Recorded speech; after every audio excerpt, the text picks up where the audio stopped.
Okay, Spilo ASMR win right now.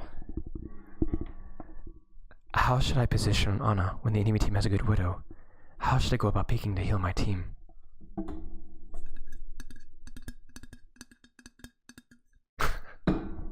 That's ASMR, right? Okay. How should I position Ana when the enemy team has a good Widow? Just a shorter sightline. Like, you need to always be aware of where she is. Like, she's peeking this like long angle here, right? So normally as Ana, like you try and play a little bit longer range, but so basically you're like, okay, this is the sightline here. So I'm gonna be looking for a sightline like here. As long of a sightline as you, like not a long as a sightline, but a relatively longer sightline. You don't want to be up your Reinhardt's butt whenever possible, but you just need to respect her sightlines, right? I know it's kind of a cop-out answer. It's just respect your sightlines and make an adjustment off of that. That's the rule. The challenge is obviously applying that on the map. But yeah, you really cannot be peeking Widow. The nice thing about Ana is it's not expected for you to be getting as much damage utility as, say, like a BAP. So it's not. Sometimes you can just be the Ana that sits on a corner. You can only see your Rein, and then as your Rein pushes, you quick peek nade, and then you're back to just like healing. That's more acceptable with Ana than it is with BAP. But yeah, shorter sightlines. Do not be in the Widow LS. Okay. And then how should I go about peeking to heal my team? I mean, you really should not be having to peek to heal your team. If you're peeking to heal your team, either your team is feeding or you are feeding. Most likely the latter. So you would want to be looking for a sightline where you don't have to peek the enemy Widow's sightline without healing your team. Like even on Junkertown first, right? Like we think about this, right? There's like you push the cart out of spawn, right? And there's that one major choke, right? There's the bridge. You guys remember the bridge, the big choke here?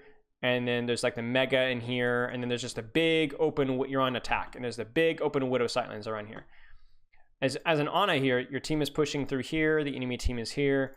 It might be really hard to get some nades, you know, this is part of the reason why we don't love Ana on this point, but you can play here, right? Or you can play here. This is probably the better one here, right? And you can still heal your team. You can like fish for nades quickly without having to peek, you know, the Widow LOS this way. Right? That's what you're looking for. You got a sightline, you're not directly in your Rein, you're not standing in main. Honestly, you could even swing wide here, like look for a nade behind, but this is what you're looking for. You should not be able to heal your team because there's a Widow. That means there's something wrong. Hypothetically speaking, if I were to make a Reaper guide, what would the key concepts to include? So, the big one for me would be when TPing is like. So let me think. Give me a second to think, because this is a good question. So first off, playstyle. So frontline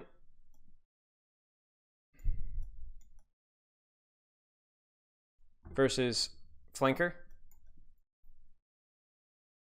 And as Reaper, I don't think that you can ever just say, oh, I only play frontline or I only play flanker. I think if you do that, you end up throwing.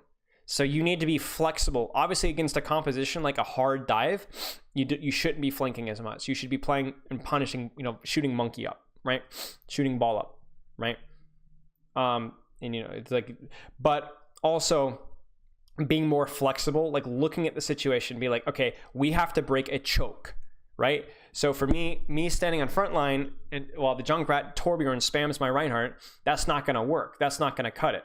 I need to TP past, put some pressure on backline, get them to all turn around, force some cooldowns, and then wraith back to my team, right? So you need to be able to look at the situation and say, do I play frontline? Can I just put out spam damage? I don't need to worry about it. Or should I be playing flanker to bait more attention towards me? And there's a misconception with Reaper that if I TP, I need to get a kill. If you TP, you don't need to get a kill. You need to bait attention, force cooldowns, and then get back to your team safely.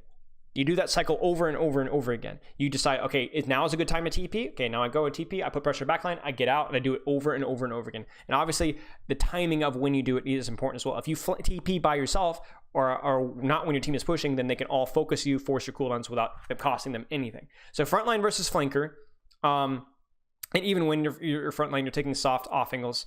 And then with Reaper, it's also like, for your wraith usage, I would say like making sure that you're in a safe position. Like don't greed your wraith. Like it's such a easy cooldown to greed, but it's just so rarely is it worth greeding. Like if you greed your wraith to win a duel, but you're in the middle of the enemy team, then you're trading 1-for-1. Like, don't trade 1-for-1. Like, always try and do better with that. So don't greed your Wraith. It's almost always a defensive cooldown. Another thing with TP as well is like kind of not TP, but the play style is that you can lurk. So this is something that Jane, I think, defined as lurking is where you are waiting and hiding until the enemy team walks into your space. In other words, flanking with TP can be the enemy team is here, or we're here, the enemy team is here. I'm going to start here and TP here, right? Lurking would be my team is here, the enemy team is here. I was here as the enemy team walked from spawn, and they walked into my flank where I'm already there without even having a TP. And obviously this is higher risk but higher reward because there's no audio cue of TP. They don't even see you TPing, and you can be a little bit more selective about where you flank. You don't have to, oh, my TP can only reach here. You can be waiting there. Obviously, the obvious risk is that if they scout you ahead of time as they're coming back. Hydrate, thank you. So those are the big things here as well. The other thing is target priority. People play Reaper very much so as a tank buster. That kind of archetype has slowly died over time. He's not really a tank buster. The reason you run Reaper is because it's a short to medium range map. There are short sightlines. Let's just say short sightlines. You can do medium range, but generally short sightlines. Short sightlines, you like Reaper because the higher damage, right?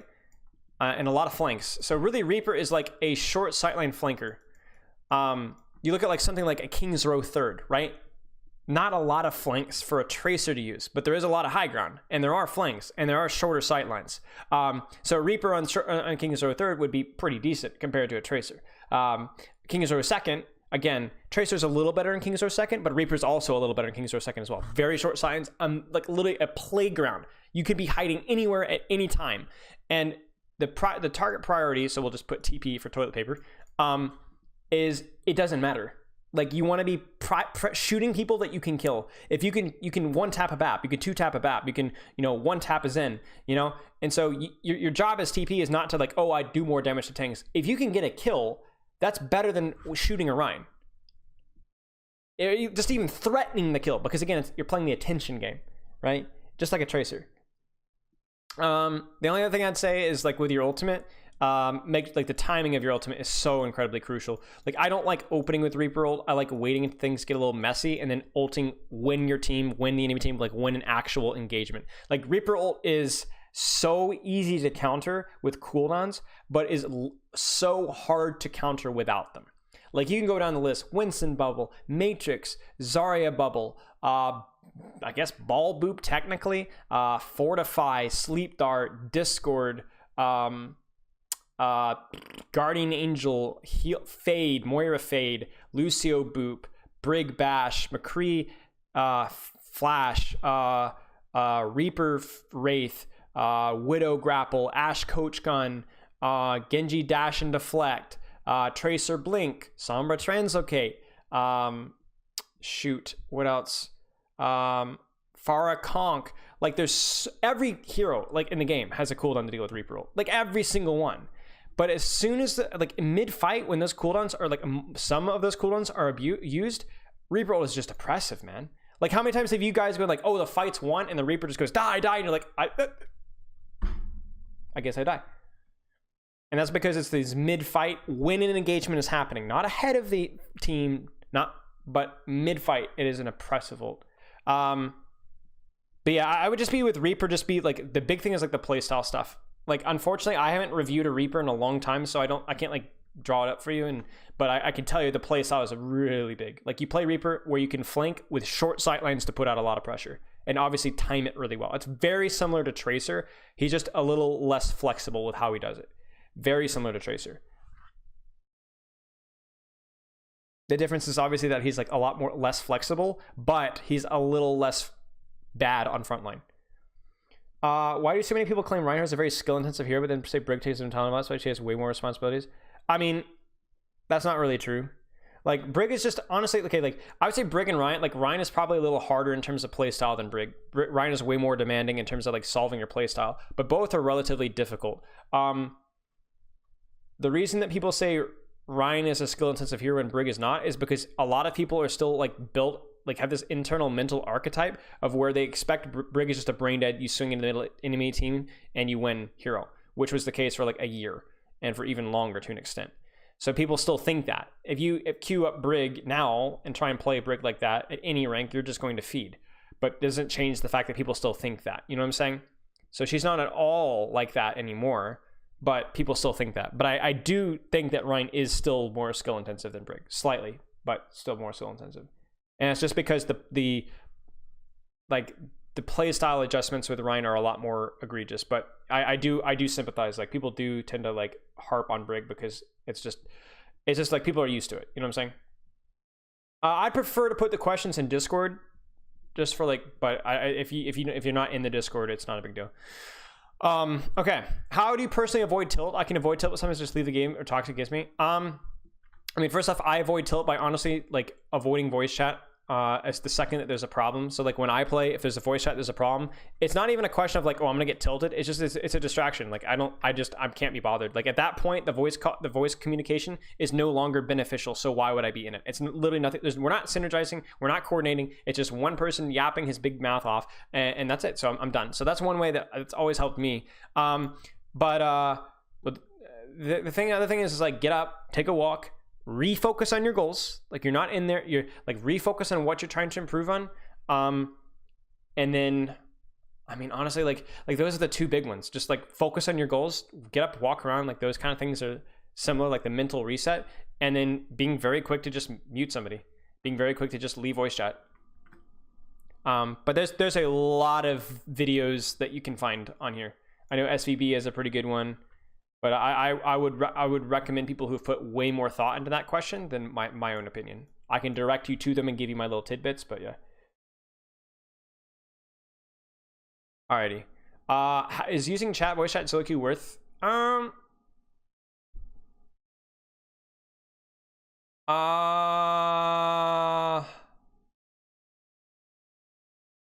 mean, if you want to improve your communication as a player, whether you just want to do it because fun giggles or you're like looking to join a team someday, then yeah, absolutely go join voice and solo queue, and you can make short, basic, simple calls. Like I'm engaging, or like I'm pushing here, or I want to use this way. Don't micro your teammates, but you can like just call what you're planning on doing. Like that's like the first call. And obviously there's different calls for different players. Like for Zen, I might just call my Discords, right?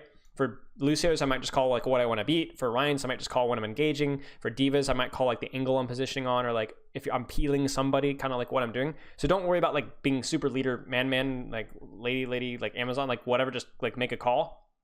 But then obviously using it is fine. But as soon as the toxicity and wrong information starts to become a problem, then again, just leave. Just like I said earlier, as soon as it becomes a distraction, it's no longer beneficial because you're trying to like it's just like trying to like shout into a lawnmower. Just you're done. Just quit. Right? Just quit. But yeah, if you do want to improve as like a shot caller or as a commer, then yeah, you can practice in solo queue. It's not great practice, but it is practice.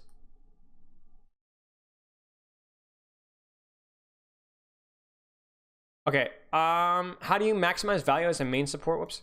When solo queuing with tanks who feed even when they get lots of resources and get span healed? I mean, that's a stupid general question. Not stupid, but as in like very general question. Basically, like just do your job better. Like do your job better. If you're a Lucio, like when your tanks feed, make sure that you're getting like value out of the feeding. Like look to boop and enable them to actually get more value out of it. If you're playing a Brig, make sure that you're pocketing your DPS or pocketing like aggression when you guys go in. If you're playing Mercy, pocket the aggression again. But again, just very, very general like question. This feels like I just had a really bad match and I have to find an answer to this.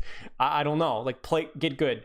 I've never reviewed a VOD where I was like, man, how can this Brig or Moira or Mercy or Lucio get more value when the main tank is feeding? It's always this guy has made a mistake with a nade, or this chick has made a mistake with their positioning. It's like I just like very rarely you guys seen in our VODs where I've ever had a situation where I've looked at a VOD and been like, man, this player or teammate is feeding. There's nothing we can do. That like just never happens. You can always improve your positioning and things like that. Almost always. It's almost always very obvious as well.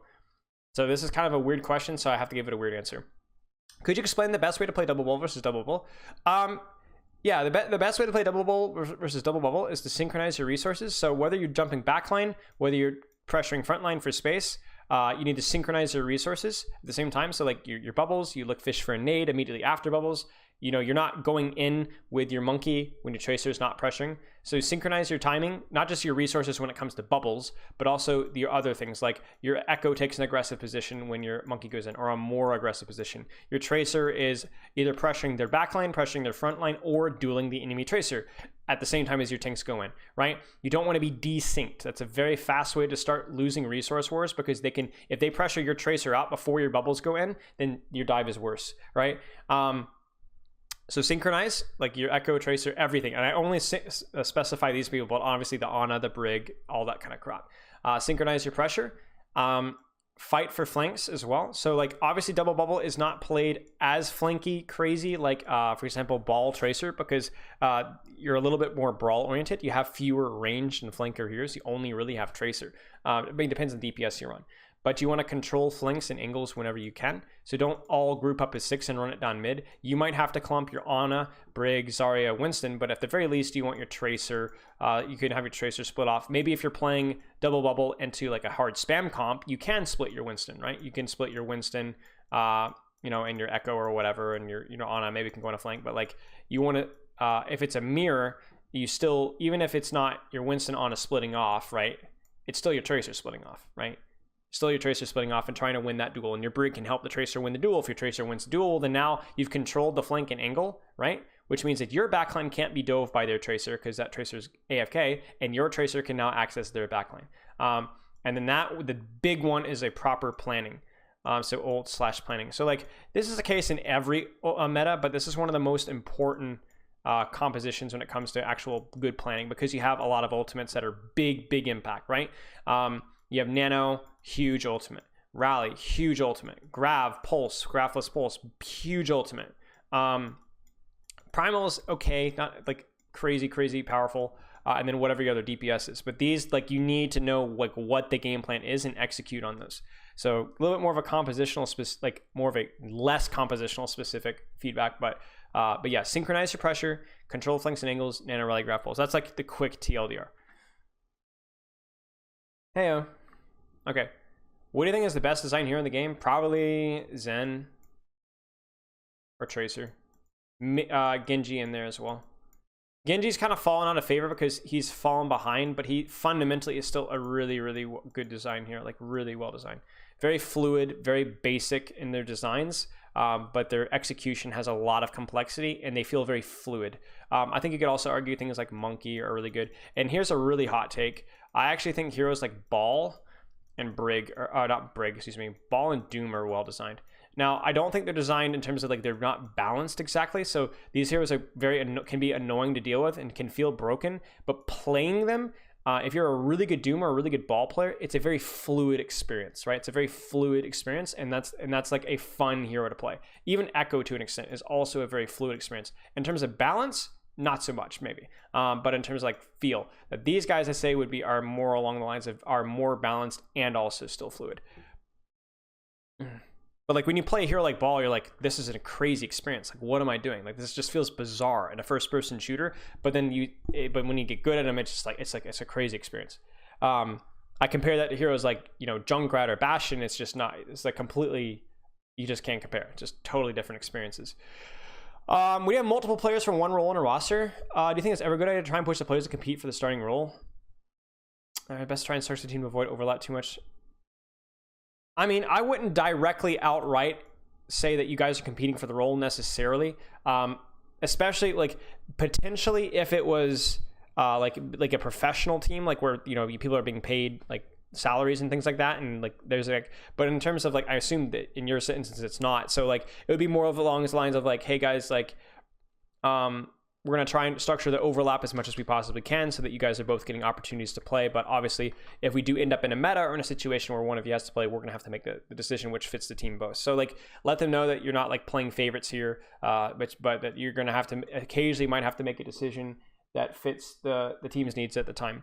That being said though, like I would try and avoid making it like a corporate like competition thing, because ultimately these guys aren't being paid, and you can get into some really messy stuff with unsigned teams if that's how you start to handle things.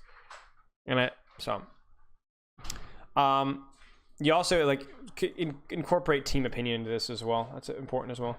Don't ask them, but like you need to get a feel for like what the team thinks. What do you think? Does it really take to be a pro Overwatch or other sports? I see many people who don't have anything to do with it claim a big part is reaction time or hand-eye coordination. It's just not that really. But personally, I don't think that comes even close to being some of the more important things. I mean, it honestly, the most important thing is liking the game.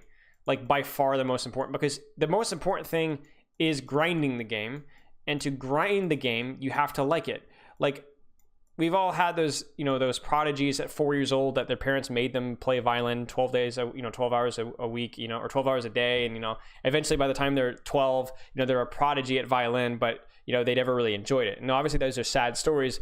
And thankfully in Overwatch, that's not really the case, because you generally choose to play Overwatch, right? You choose to grind. Nobody's forcing you, no parental or societal pressure is forcing you to play Overwatch. So if you like the game, you'll grind the game. If you grind the game, you'll get good at the game. You get good at the game, you're a pro at it. And obviously there's things like being efficient with your time, knowing, like self-reviewing, not wasting, like being having a good mind for learning, like being a hustler, being disciplined. Those are all like big things.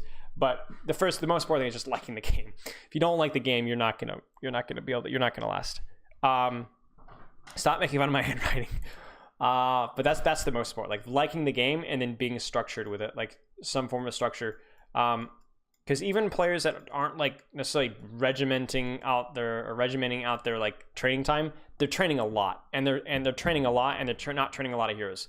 Like, you know, you look at some of these players, like, there's no way these guys have a schedule or a planner written up, but they're just grinding every single day. And that in of itself is structure. Okay. Why would On's the enemy Widow start here? Is that basically going main into angles? Let's find here.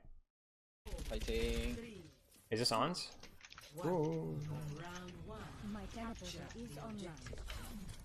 Why is it always auto and non-720?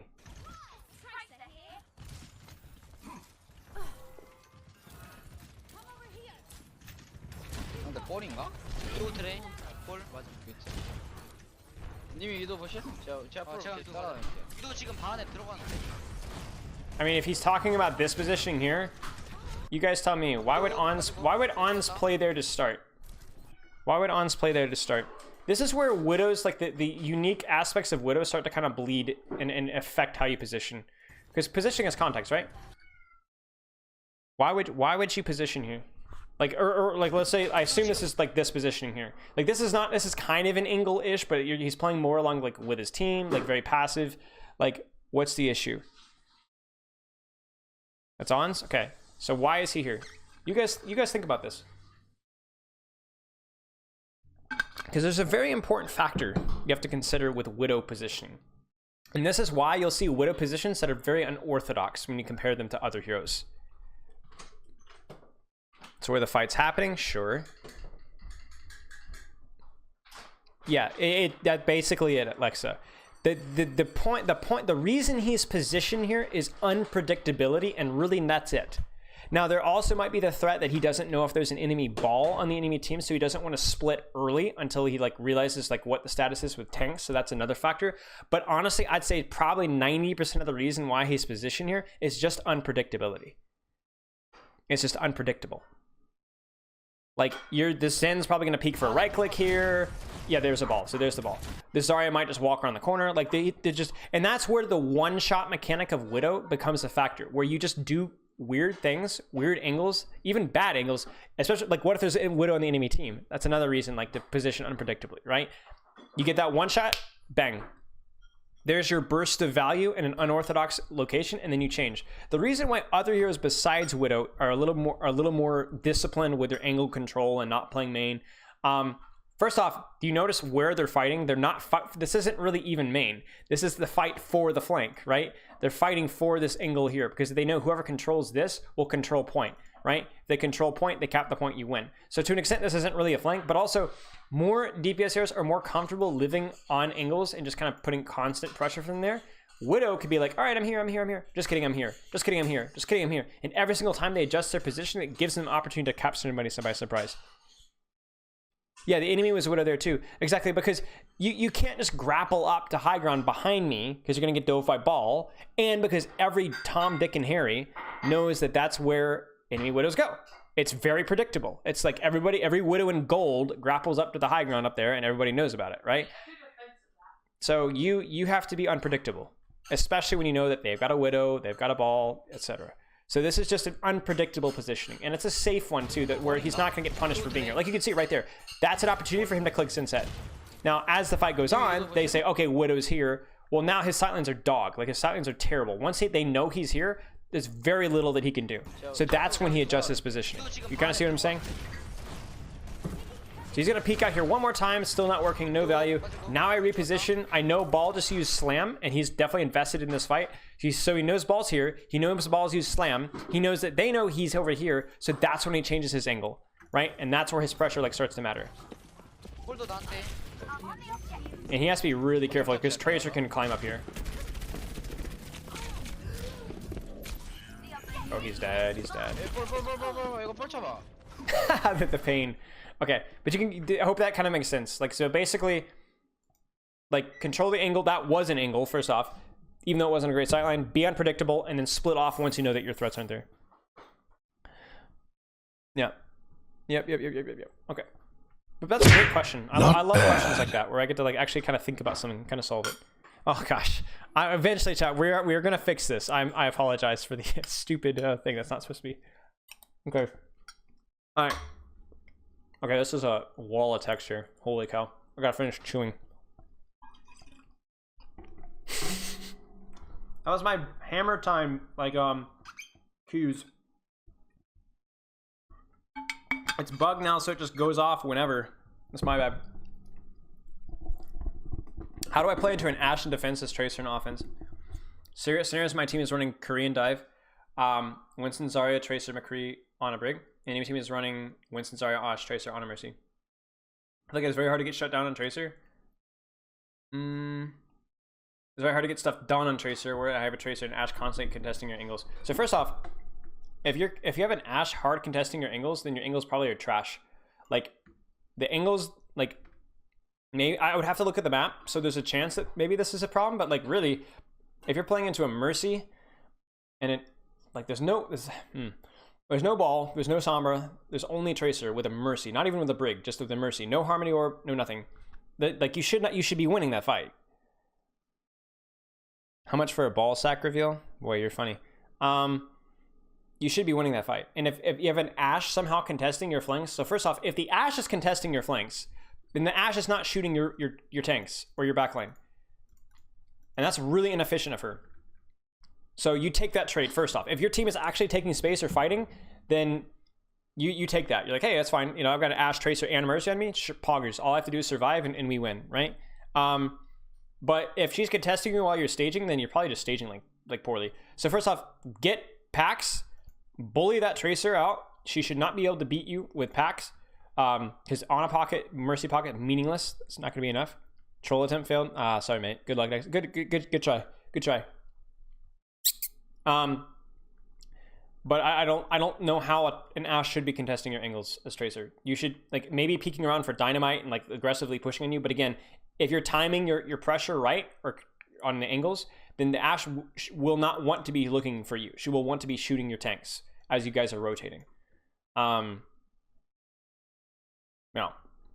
Because of this, I'm very inconsistent with my gauges when Winston dives in. I also can't duel the Ashe because Mercy exists. Well, I mean, you don't have to duel the Ashe. You just pressure the Ashe, pressure the Mercy. Like, again, if you force pressure when your team is going in or when your team is taking space, then that's your job. That's it.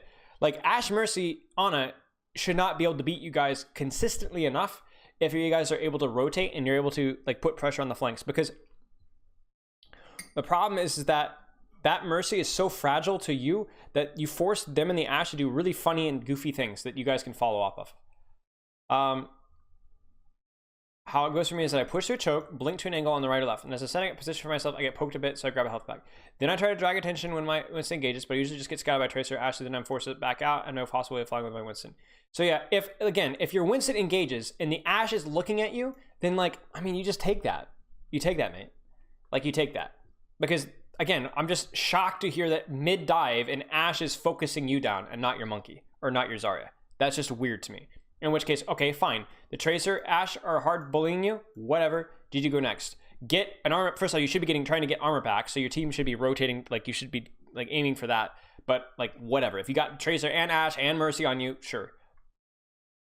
No possible way of following up with your Winston, right? Well, the thing is, it's like when you guys are on attack and they're on defense, the odds are that you're probably not going to be able to follow up on your monkey dive anyway. Because like, again, if you guys are pushing through this choke here, the enemy team is like set up like here and here and here and here and here.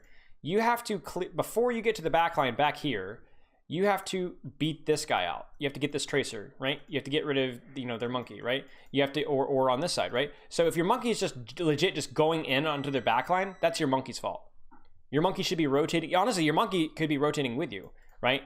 Or they could be rotating the opposite side and clearing out another angle for you. But like, yeah, you're like the first initial dive is, unless if your monkey's just inting it down main and going for squishies, you're not going to be able to kill anybody, and you're not going to be able to follow up. And that by me doing that, I drag away attention from the Winston, but I can't stay long enough for the kind of attention I pull myself to being meaningful. I mean, yeah, maybe you could play, but like maybe the sightlines you're playing are wrong. Maybe you could be playing more on cover if we're going into micro. I guess just the second hidden question is how much does Korean Day play against Ashe dive in general as well? I mean, generally, like they cannot, their Tracer cannot stop you. Like their Tracer cannot stop you. You literally, all you do is you treat it like you're playing Brawl. The spam dive is set up on angles and flanks. The Winston Zarya on a brig, brute force this flank can't stay. They have to run away because they have they can't like brawl with you. So they go over here. Meanwhile, you're hiding over here, dueling Tracer with brig packs, right? Their Tracer eventually is going to lose if you're playing properly and go back closer to their team. Ashley goes closer to your team. Well, now your team is rotated successfully. Rotated successfully. You have zoned their Tracer successfully. And now you guys can actually pincer dive. But you can't just dive instantaneously. This is a really, really complicated, complex question. But there's something wrong. There's something desperately wrong. You should not be letting an Ashe contest your flanks, and Ashe should not be focusing you mid-dive. And you should not be losing to a Tracer 1v1 if that's happening. Submit a replay. I mean, honestly, if you guys want to submit a replay and ask Spilo a question and have a specific question along with it, I'm not going to go over the replay, but I'll go over one team fight if you guys ever have a question like that. What are the absolute basics as a player need to know when playing in a team? Not here specific to macro things. Know what you need to call. Know what you need to call. Know what you need to call. Know what you need to call. So like we went over this earlier, but like I'm Zen. I call my trances, I call my discords. That's it, right? Or I can call my positioning, right? But mostly just those things, right? Know what you need to call. I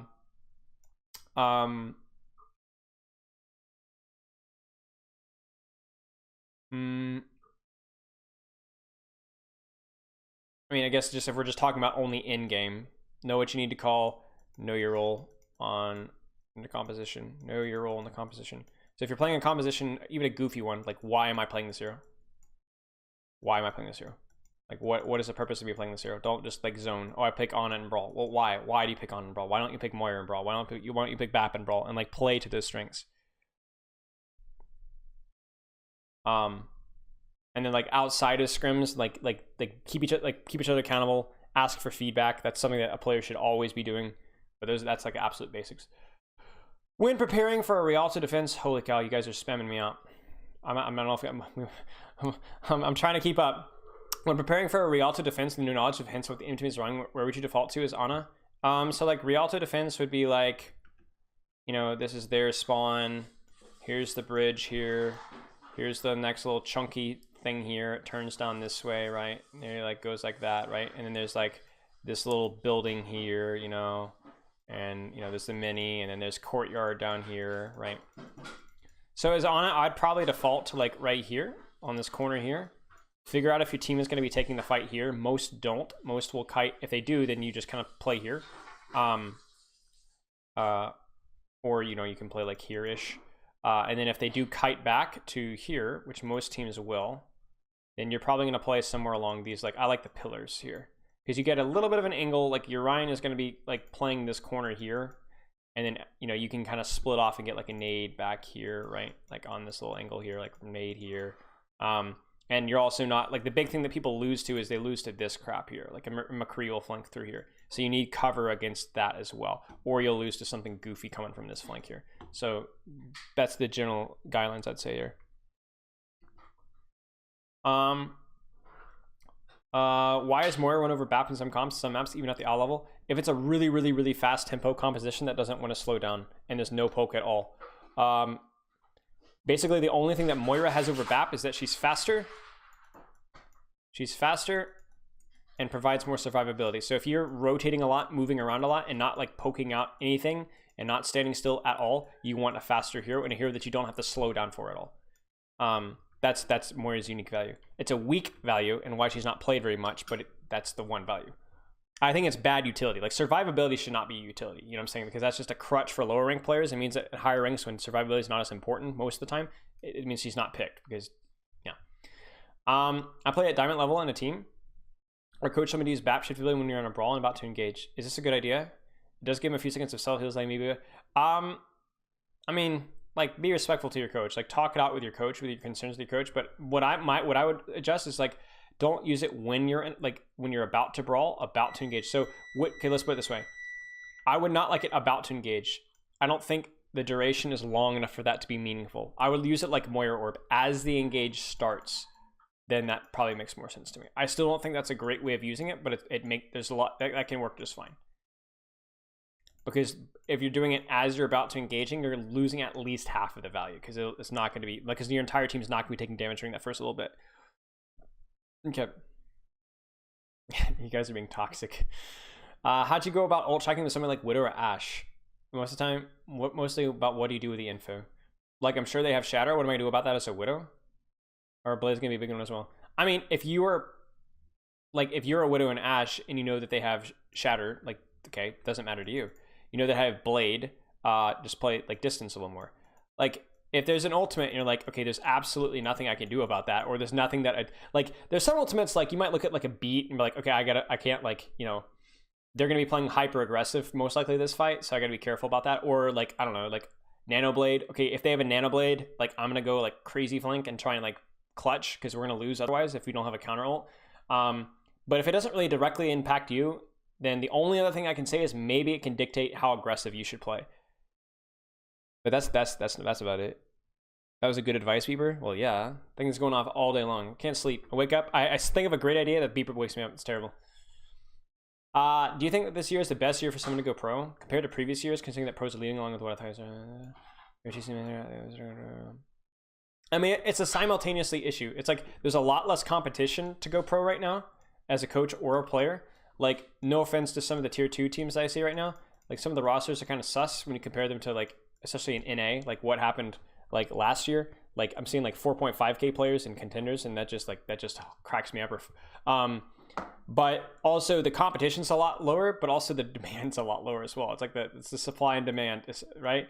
The reason the competition isn't there as much is because there's just fewer opportunities to go pro right now. It's like you got London Spitfire, maybe some Western team, like there's just fewer opportunities, and so there's fewer people that are interested. So if you love Overwatch and you want to give it a shot, yeah, it can work. But it's not like, oh, this is a great opportunity now because they're all leaving.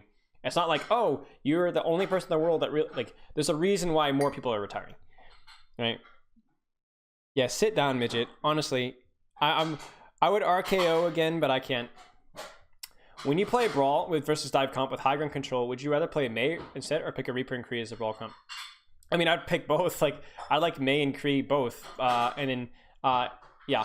I've talked with a coach for my server, and he said that Reaper Kree would be better against dive because then Winston would have to get out faster.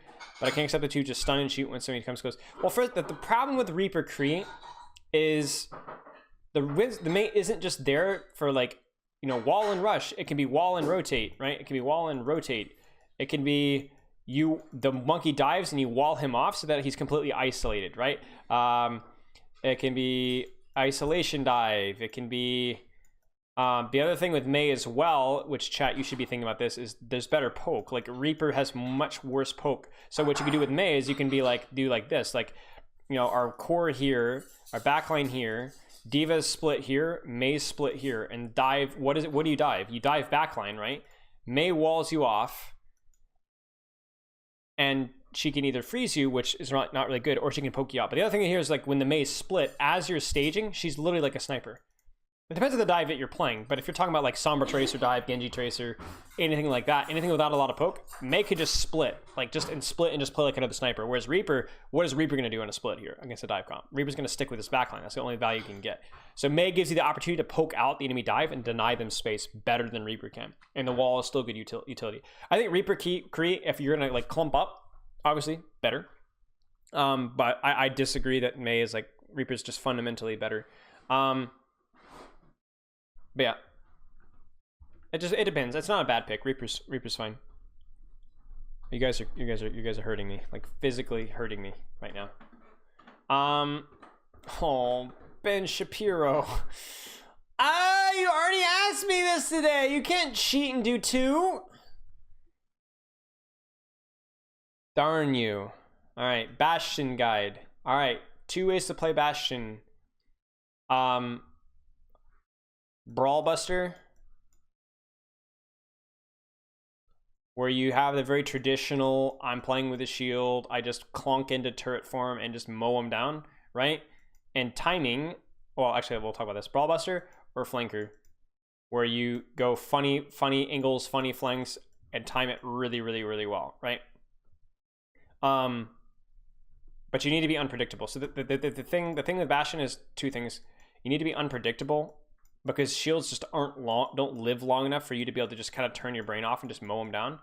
You need to be unpredictable, and your timing needs to be immaculate, because you're talking about a hero that has an immense spike in value when they don't know you're there. But as soon as they know where you are, or they've spotted you, your value just goes down to the pooper. It's garbage, because you're very, very, very static. Very static. So I would be very unpredictable, work on your timing, and then decide like what you're going to be doing here.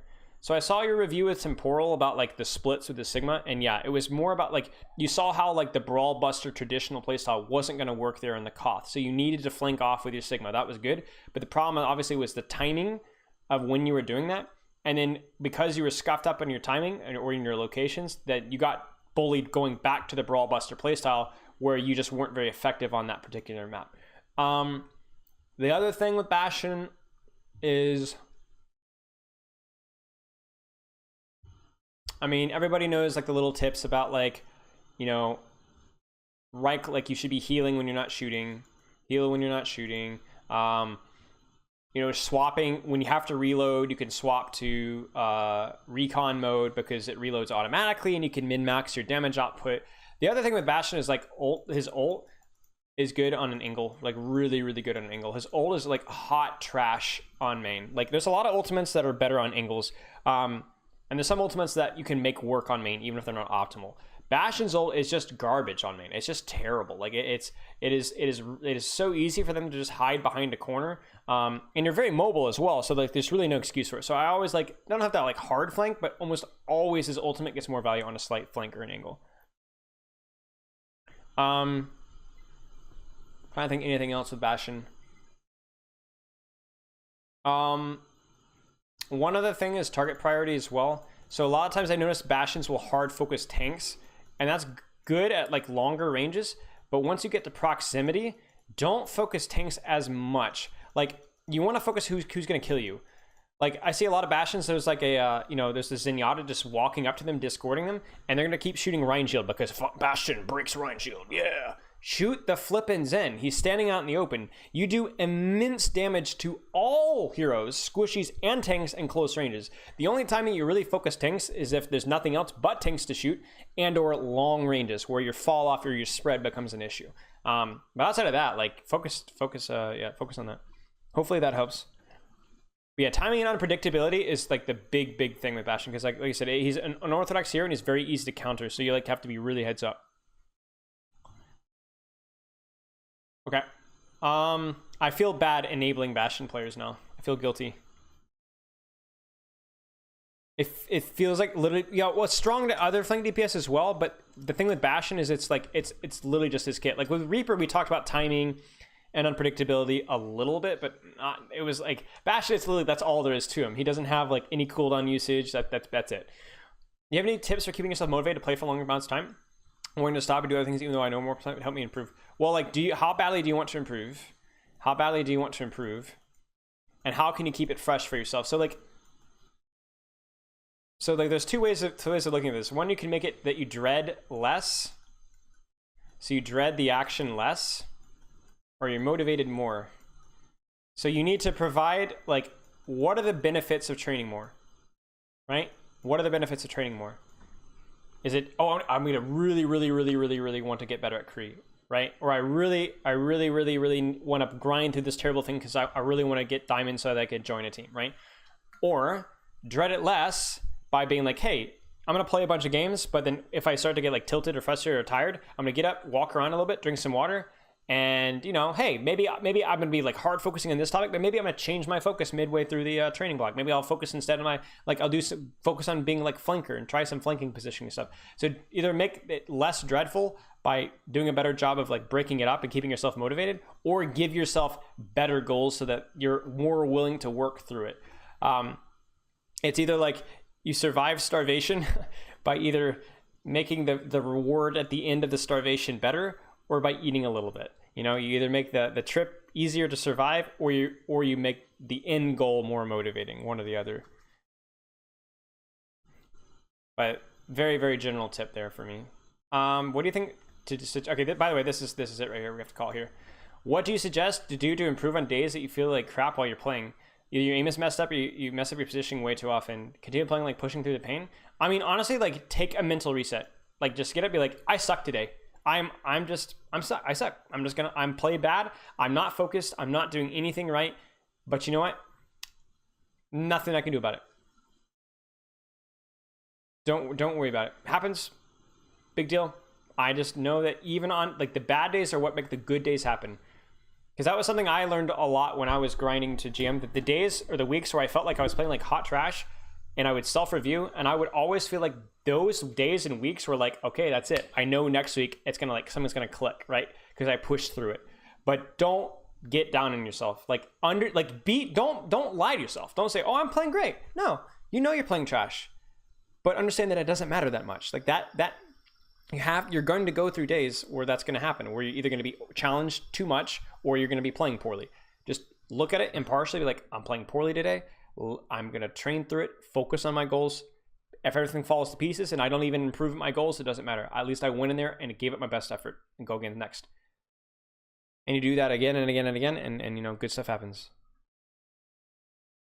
But like honestly, like you are every single time that you improve at anything, it's never linear. It's never just, I'm not sure if that's a proper term of linear. It's never like this. It's always this at anything in life, right? And you just have to survive these valleys, right? Because you hit a valley and then you hit a peak again. And you hit the peak and you're like, I'm the greatest in the world. No. Valley is coming on. You got to keep yourself motivated. You know, you go into the valley again, you keep going again. And every single time you peak out again, right? That's the goal, right? And when you realize that, you're less concerned about the valleys because you know that, hey, these are just temporary, right? They're temporary if you put in the work, obviously. I mean, like you really just can't, you just don't worry about it. You understand you're playing like trash. Don't lie to yourself. Like that was the thing I always say when I was team coaching is like, you know, I have a player that's frustrated that their aim was bad. I was like, yeah, your aim sucks today. You're playing like trash. Don't worry about it. Happens. Go next. I have days where I coach like trash. Happens. Go next. These days make the better days, right? So don't worry about it. Feel like I do not play a game for a long time. I played a game where it's like 10%. I mean, if you don't play a game, if you don't play a hero for a while, then that's an issue. No.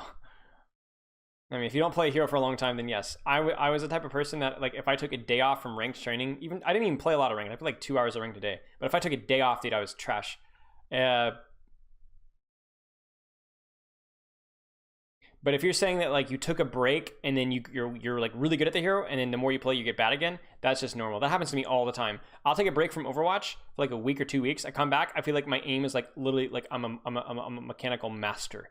But then the next day, I'm playing like trash. I don't know what it is to do with psychologically. I don't know if that's just I'm expecting to do poorly, so I'm just relaxed and just good stuff happens. I don't know. It doesn't matter. Don't worry about it. If that's how it goes with you, unlucky, go next. Just stop taking breaks with the hero. Be more consistent with your training. Right? Again, when you expect something to happen and you don't let it bother you, sometimes it won't even happen. Because it's the mental stress that you're putting on yourself that's causing this to happen a lot of times. Any quick song tips for a montage or frag movie? I I want to get DMCA'd. I'll give you one that I like.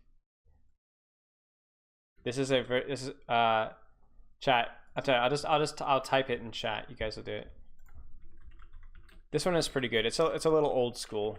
By old school I mean like 5 years old. It's not even that old, but like that's apparently old school nowadays. Not bad. You can check that one's pretty fun, but I can't. Oh, I did it again. I'm sorry, chat. Last time. All right, last question. Do you think Kovacs helps with aiming the game? Yeah, it does. Because it does a good job replicating the Overwatch feel. I don't think it's necessary, and I'm still on the fence on whether it's better than like free for all or workshop codes. But it definitely helps. Yeah, it's better than doing nothing. If you enjoy Kovacs, then sure, roll with it.